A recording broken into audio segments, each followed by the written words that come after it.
All right, how's everybody doing? Great. Good afternoon. My name is Chris Wang from Sec3. This is my very first time to the Breakpoint.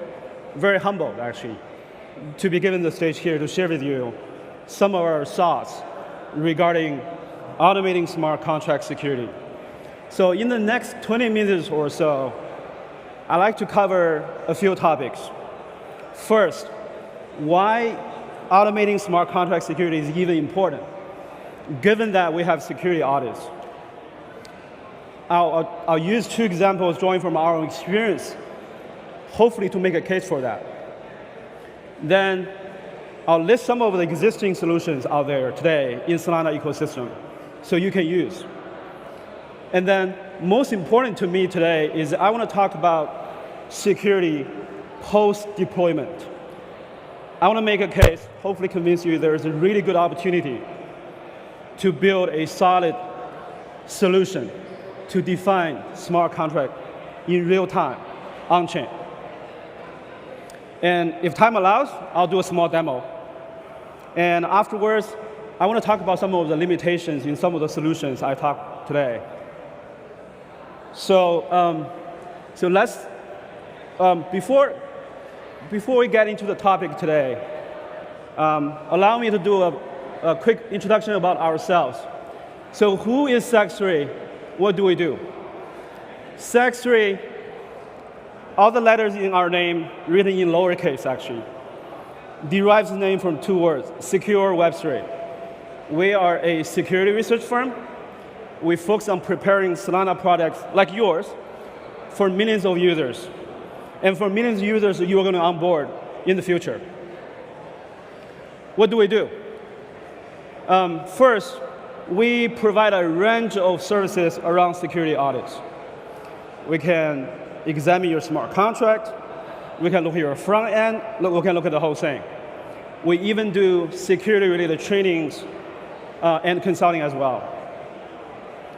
What is more relevant to today's talk, equally important for us, is that we're building a set of automated security tools for the system.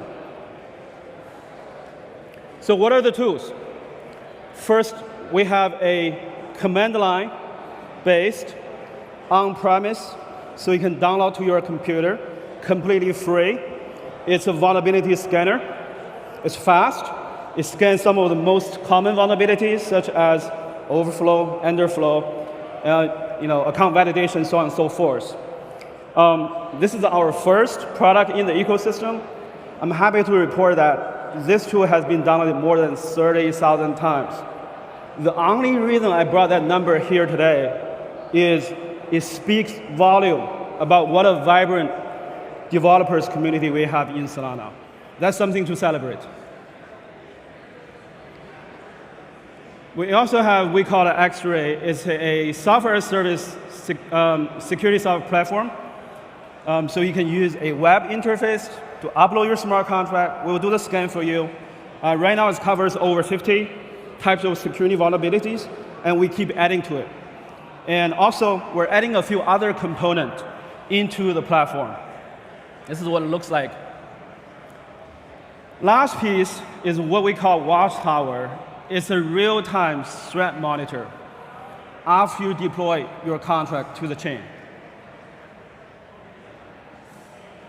So with the introduction out of the way, let's dive into the topic. So why automating security for smart contract is even important, especially given that most projects today, before they launch, they go through a security audit, or some projects even go through multiple audits.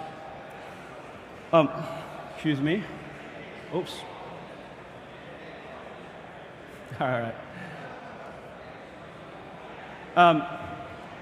But if you look at the product has lost funds in the past,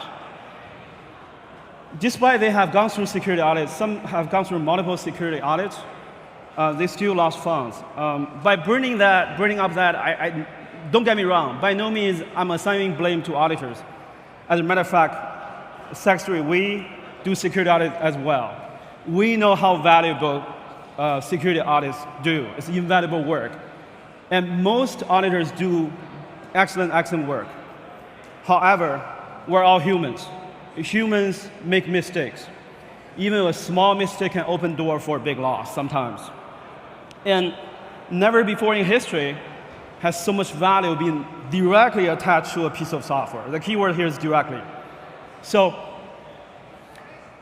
that's why we believe tools are very important. Tools and humans are complementary to each other. There are things that humans find very difficult, but tools find quite easy. And humans are better in terms of ingenuity, creativity, and dealing with things unknown, and finding corner cases. But for tools, if within their capacity, they can do it consistently, they can do a very good job. The other reason is really scalability, and as we know, human experts like you guys are not very scalable. They tend to be very scarce, and they tend to be expensive. It takes time to grow for somebody to grow into an expert. Tools on the other side, software is one of the most scalable things human being ever invented. So let me use maybe 2 examples to illustrate those points. First, I'll draw experience from our experience in building a checker into our X3 software. So this checker, there's this kind of vulnerabilities is so-called semantic inconsistency. I guess to explain it, and the core of it is really that 2 things or multiple things are associated logically, but they do not necessarily show up together in the same spot. If I can make an analogy, is that when you enter a dark room, you open the door, then you turn the lights. But the door and lights may not be in the same location, they not be associated exactly timing. But logically, they're associated. If you find in your software one thing is missing, it's a red flag, something might be wrong. So this kind of issues is difficult for developers because they need to make a conscious effort to really dig into code, because those 2 things could be files apart or functions apart. But it's really good for tools to do that. So we actually built quite a few of this kind of checkers into our software. For example, we had a checker there to check when Sonata developers use Anchor framework. Sometimes they use this framework inconsistently across different spots. So we built these checkers to go through the code, go through every code path exhaustively to check for things, very consistent. So we have used these checkers. I mean, it's pretty popular, and we have used checkers to consistently finding issues that developers check. Another example is how we dog fooding X-ray. It's another piece of software. It's a piece of software we're building. And we have a security audit team. Our team is the most avid and active user of our own software. Though our team and our tool work together, I think that closely working model make both our team and tool better, because every time our team finding a new type of issue, our development team is going to design a signature and build into our tool. And so our other team has a tool has better coverage. And as you use it more, they have chances to further validate those results, to say those results are true positive or false positives. And giving that feedback loop, the tool gets better. Our development team have chance to further validate the checkers and refine the algorithm and adding corner cases. So by working closely together, tools get better, our team gets better. So what can be automated? So this is the chart. If we look at this chart, I really separate the full life cycle of a protocol into 2 phases. The first phase is really development. You do a lot of coding, you try to build features, sometimes you do refactoring, you fix bugs.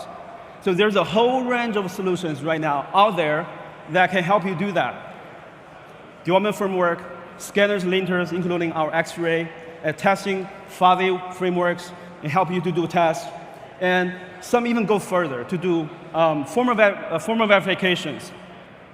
And then there's another phase, which I will touch, which I'll discuss later in the presentation, is on-chain. Once you deploy your smart contract to the mainnet, what do you do? So here's a list of some of the solutions out there. The space moves very fast, and people are developing very hard in the space. So by no means, this is an exhaustive list. So if I missed something really interesting, please let me know. We're happy to learn as well. So on top of the list, I'll just mention a few. I'll highlight a few. On top of the list, there's Anchor. Anchor is a very useful framework. Not only Anchor greatly improve the developer's efficiency, but also Anchor does quite a few security checks for developers as well, so you don't have to do that. There's a VRust. Worth mentioning, VRust is open source. I wouldn't be complete if I don't mention that VRust, the major contributor to VRust, including one of our co-founders, Jeff, and his students. He's a professor in Texas A&M. VRust converts Rust source code into an intermediate representation, so-called IR, and then build an algorithm on top of that to check for security vulnerabilities. There's a paper to be published soon. I believe that open source code has been validated on over 100 Solana products, and the result is quite good. The tool discovered more than a dozen security vulnerabilities didn't service before, and at least 3 of them are critical. So I encourage everybody to check out that software, and even better, to be a contributor.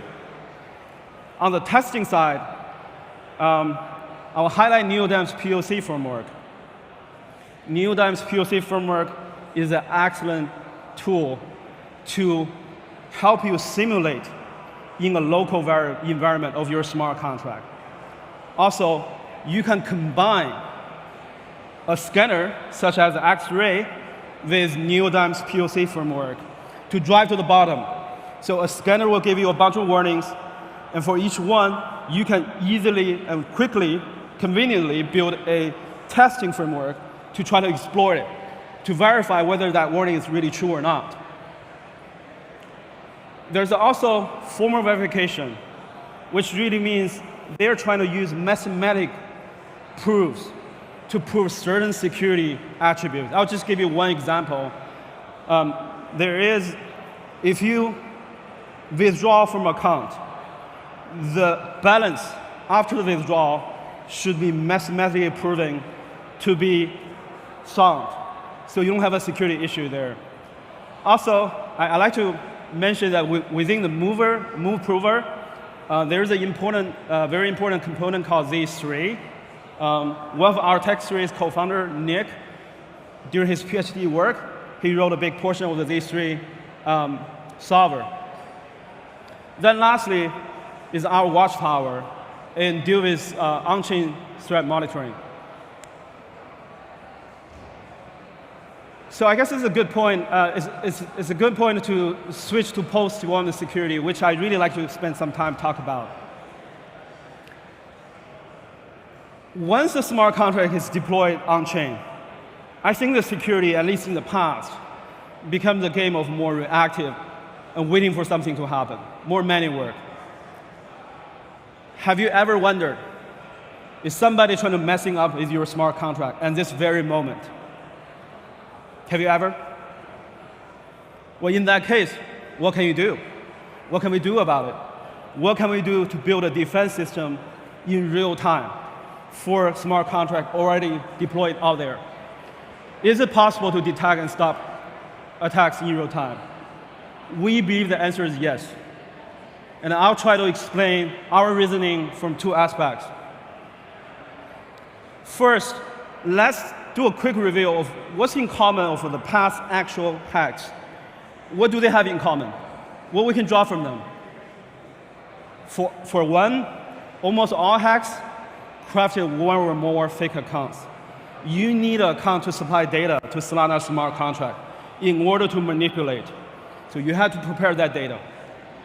For 2, almost all hacks involve multiple transactions. You need to prepare the data, you need to supply that data to the smart contract, you use that to manipulate smart contract and gain some access control, and then withdraw funds in multiple steps. For 3, it takes time, at least for a few minutes.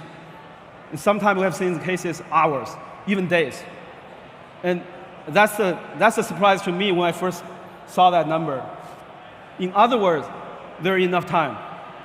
There is enough time for you to detect it and do something about it. Another important aspect I hope to be able to build a case is Solana's unique programming model. Solana's programming model is rather unique in that it decouples data and code, unlike some of the other chains. Some other chains that the data is sometimes in the smart contract itself. This is very, very intuitive, easy to understand. Solana is different. This is actually has quite a bit of advantages. It enables many copies of your smart contract deal with different inputs, different data at the same time, running in parallel. So that's one of the key reasons why Solana has better throughput. But also, it has security implications. It can, from here, you have opportunity to build a better security system. So, as we discussed, attacker must do at least 2 steps to launch attack. Prepare the data and use that data, right? So this gives us the opportunity to be able to detect in step 1 when they prepare that data, and try to do something in step 2. So to do that, how do we do that? I guess, number 1, we have to monitor all on-chain activities and be able to tell the malicious activities from the normal ones. So we build this engine that we can continuously take in data from on-chain real time and then learn what is normal, what is abnormal. And we call it invariance. I'll give you a few examples. What is invariant? So for example, when a user interacts with a smart contract, it provided in that input, the force input account should always be essentially a pointer to the system program. If for some reason somebody supplied that account to a different program, that's a red flag. That breaks of invariant, because that account should always be a system account, should always point to a system account. Another example, even though this is one is more weaker one, is that if your users consistently in the past doing transactions less than 1,000 so, then all of a sudden, if somebody submitted an instruction to do transactions over 100,000, that's another big flag. So when a transaction or a series of transactions violate one invariant or multiple invariants, you can build a different degree, a various degree of confidence something is going on. I'll use a real attack as a case study to demonstrate the concept. This is a simplified real case. So just to illustrate the concept, so I took out some of the details. So on the left side is what a normal user interacts with that smart contract. Essentially, this is a deposit some tokens on chain 1, and then withdraw different tokens, but with the same value on chain 2. Okay. So the user first interact with the chain with the smart contract on Solana side is that they send and verify signature and associated payload. Payload is really a fancy word for the value of the token. Then you post that signature and payload with that smart contract. Then you transfer the payload. So it's 3 steps. Easy. That's when things are normal. What the monitor can learn from that, as the monitor keeps learning from that transactions, first, it learns, even without the source code, okay? So when users supply that instruction, the force account, it should always point to a system account, okay? And then the payload amount should match the other chain, because if you deposit X in the other chain, you should only be able to withdraw same value on Solana. Third, even though this is a weaker environment that we have learned over the transaction period, maximum payload is less than 1,000. Okay. And then in a real attack, what happens? Attacker actually supply the instruction, replace that system account pointer, and point to a smart contract the attacker launched. So in each of those steps, the monitor finds now the forced account does not point to a system account anymore. That's a big no-no. That's a red flag. And then the value submitted does not match the other chain anymore. That's another red flag. If you wasn't sure in the first step, I think by now you should be very sure something's happening. You should do something about it. And then there's another, even though it's a weaker one, that the instruction submitted was to withdraw more than 100,000. That's a 2 degree of magnitude bigger. I'll do a small demo. This is a replay of the actual transaction. Okay? So the setup of the demo is that we'll play 100 transactions right before the attack happened. Okay? And our monitor in the background continues to learn about the environment. So set up the monitor system. Then when the attack actually happens, the system will alert you. There will be 3 alerts, each highlighted in red color.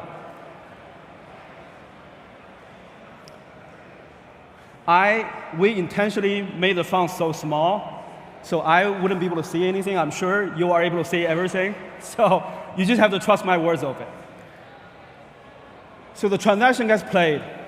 There's 100 transactions. It's fast forwarding. And then the system starts learning. The system actually learned more invariants than the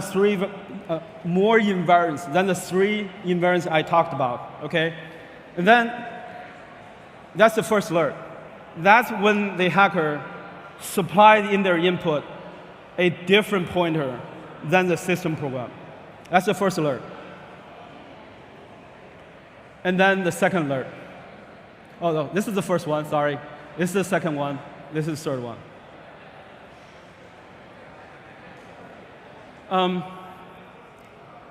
Apply the same concept along the same way. We can build a lot more customized monitoring. In Sec3, we call it bots to do different things. In my mind, essentially, it's taking in data and apply certain domain knowledge. In our case, is security domain knowledge. And then process that data, extract useful information, and use that information to do something. We encourage the community to work with us, that we're just starting on this, and we'd like to hear from you what you'd like us to build for you. What are the things that can make your protocol more secure? And we have that domain knowledge. We hope to be able to work with you on those things to really understand your needs.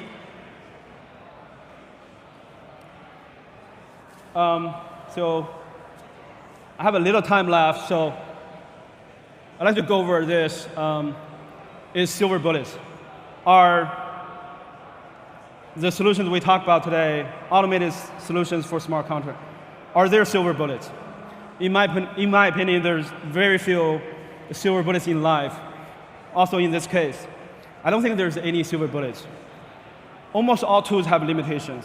There are things that tools can do, and there's the things tools cannot do. I'll just pick on ourselves. In this case, so we have this scanner X-ray. It scans more than 50 types of security vulnerabilities. But here's the but. This type of scanners, assuming you have a dial, you can dial it all the way to the left, under which the tool will leave no doubts unreported. Essentially, you report everything suspicious, okay? Or you can dial the dial all the way to the right. In that case, the tool will only report to you. There's a warning when the tool is 100% sure this is an issue. Which way you would prefer? It's a hard it's a hard choice because either way there's pros and cons. I like to dial it to the left. That's where our tool is because security is important. Any small issues can lead to big loss, right? So we want to present to you everything we are suspicious of. So you can do some investigation and validations. But it takes work. It takes work. So some people don't like that. Some people don't like seeing 25 warnings, right? And after investigation, only find 5 issues. But in my opinion, even one issue is worth the effort. And also, every tool, it takes effort, takes resources, takes time to bring it fully into your workflow, into your system, to make it work for you. Again, I'm picking on our system called X-Ray, is that we actually provided a range of user features for you to start using the tool and further validate it, customer to your needs, label those false positive so the tool learns. If on a stable code base, over time, if you put into the work, if you work with the tool, then you'll find the tool gets better and better. Tools knows your code base better and better. It generates better and better results. But the developers need to put in that work initially. So I'm a firm believer, we're a firm believer of tools, even though, as I said, we run 2 arms, we have security audit, at the same time we're building tools. We firmly believe each side is very important. Everybody should hopefully check out both to make both solutions work for you. I think I ran out of my time. Maybe have time for 1 or 2 questions, most. Thank you very much. Appreciate it. Again, really appreciate that Solana bringing us all together here in this great event. Thank you for the talk. Please. I was curious if it is an option to hard code the accounts in the program code so that whenever a function is called, you can verify. Let's say in the case when the accounts are predefined. You mean hard code it? Yeah, so let's say like we first deploy a program, then create an account, and then redeploy it with the account ID hard-coded. Yeah, I think that's just a different programming model, is that in that model you put the code itself in the smart contract. Again, Solana is a different programming model, which I think is a better programming model, is that it's not a hard-coded number. It's a user supply inputs. All data in Solana smart contract are provided as inputs, all data. So that's just a programming model. So you can have many copies of using different inputs, but the correct input. So, and run your smart contract in parallel. Thank you. Thanks. Hello. So you were saying your automated tools could scan and detect potential vulnerabilities and attacks happening. So like if your tools detect an attacks happening on a program, what exactly would the maintainers of that program be able to do in the short time that they have to potentially stop the exploit and attack from happening? Yeah. I guess the question is, let me just repeat the question. The question is that in the case you detected something is happening, what can you do about it, right? I guess there are multiple ways. Just thinking aloud, I guess we're still developing solutions, really working with protocols and products on those kind of things. One idea is that we just provide an API, right? It's up to you to decide what do you want to do about it, right? You can have a kill switch, you can abort it, you can freeze it, you can do all sorts of things, right? So it's really up to you. Or what we can do is that potentially a on-chain smart contract, so to process that, generate that signal, and use some sort of multi-sig mechanism to work with the protocol to do something about it. Right? There's just I guess it's not an exhaustive list. There's some other ideas that we'll also be considering as well. Yeah. I think I I think I ran on my time. Apologize. Right on time. So thanks so much for listening. Appreciate it.